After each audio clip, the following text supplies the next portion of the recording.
Depuis quelques mois, Carrefour a lancé sa propre marque de smartphone. Le Smart 5 4G en est le dernier fleuron et il arrive avec deux nouveautés majeures, un grand écran 5 pouces HD et puis bien sûr la compatibilité avec la 4G des opérateurs.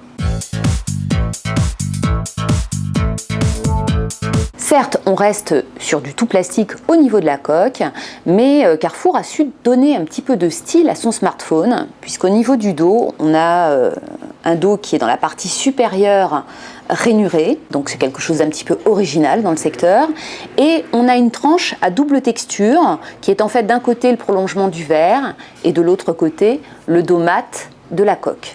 Le tout avec une qualité d'affichage assez irréprochable. Bref, il y a de quoi être satisfait au premier regard. Mais c'est surtout par ses performances générales que le Smart 5 4G se montre convaincant.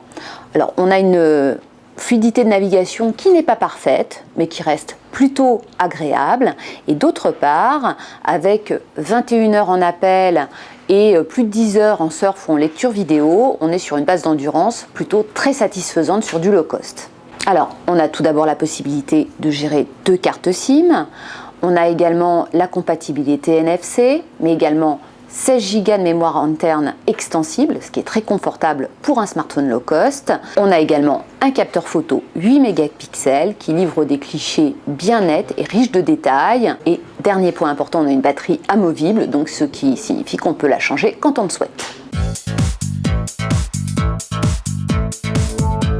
Avec son processeur Snapdragon 410, ce smartphone n'est définitivement pas assez puissant pour faire tourner des jeux 3D gourmands en ressources.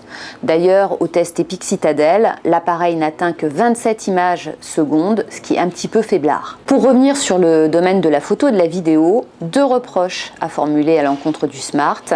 Tout d'abord, des couleurs qui manquent de naturel, qui sont vraiment trop pétantes.